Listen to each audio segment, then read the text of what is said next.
Hey there, and welcome. Today, we are going to tackle a challenge that, let's be honest, almost all of us face. How do we make our formal writing sound as sharp and intelligent as the ideas we have in our heads? We're going to take your vocabulary from everyday, casual, to genuinely impressive and academic. So let me ask you this. Have you ever written something important, for school or for work, and you read it back and just think, oof, this kind of sounds like I'm just talking to a friend? If you've been there, trust me, you are not alone. It's a super common hurdle for writers. You see, there's this gap between the easy, comfortable language we use every single day and that precise, more scholarly tone that's expected in things like formal essays and reports. And our goal today? It's to build a bridge right over that gap. So here's our game plan. First, we'll talk a bit more about that formality gap. Then, we'll make a watch list of words to avoid. After that, it's all about your vocabulary upgrade. We'll even uncover a native speaker secret, and then wrap it all up by helping you find your own unique academic voice. All right, let's jump right into our second section, words on the watch list. Because, before we can start adding all this great, strong vocabulary, we've got to clear out the clutter first. This is all about what to remove from your formal writing. We're going to focus on three main culprits that have a sneaky way of getting into our writing. First, you've got your short forms and abbreviations. Then there's slang and other super casual sayings. And finally, those vague, informal words that just don't have a lot of punch. Okay, guideline number one is so simple, but it makes a huge difference. You've got to resist the temptation to use abbreviations. Yeah, they're super efficient when we're talking, but in formal writing, they can just come across as a little too casual.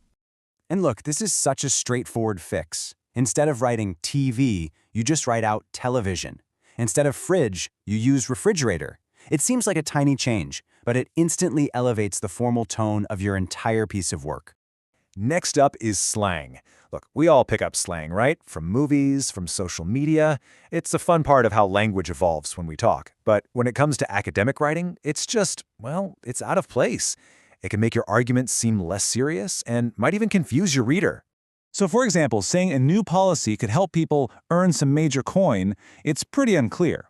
But saying it could help them earn a large amount of money, now that's precise. The party was lit becomes the party was fantastic. See? We're just trading trendy words for timeless clarity. And our third guideline really targets those filler words we all lean on in conversation. You know the ones, words like a lot of, a bit, or kind of. They're totally fine when we're chatting, but in writing they just don't have the precision that really good scholarly work demands. So the idea here is to just upgrade these vague phrases. A lot of studies becomes the much stronger numerous studies. It was a bit hard transforms into it was, to some extent, hard. You're basically replacing that vagueness with specificity, and that is the absolute hallmark of strong academic writing.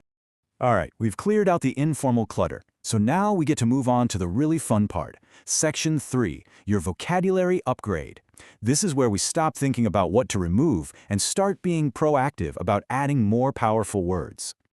Now, the goal here is not to just find the biggest, most complicated word you can in a thesaurus. No way. It's about choosing the right word.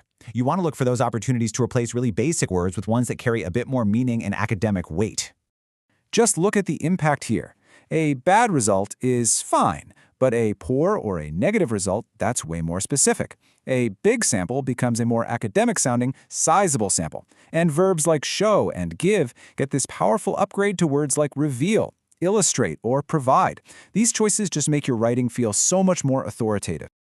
So phrasal verbs, those little two-word combos like put together or look into, they are absolutely everywhere in spoken English. And while they're not technically forbidden in writing, your work will gain so much power and clarity if you can choose a strong single-word verb instead. Just think about this example. A team was put together. It's okay, it gets the job done. But a team was assembled. Now that's more concise, it's more formal, and it just sounds more decisive, doesn't it? It's really about picking the most direct and powerful tool for the job. And now for our fourth section, which covers what I like to call the true native speaker secret. And that is using collocations. This is an incredibly powerful technique that helps your word choices sound totally fluent and natural, not just, technically correct. So what on earth is a collocation? Well, it's basically a pair or group of words that are like best friends. They're frequent partners. They've become so linked in the English language that using them together just feels natural. Other combinations, even if they're grammatically okay, can sound kind of awkward.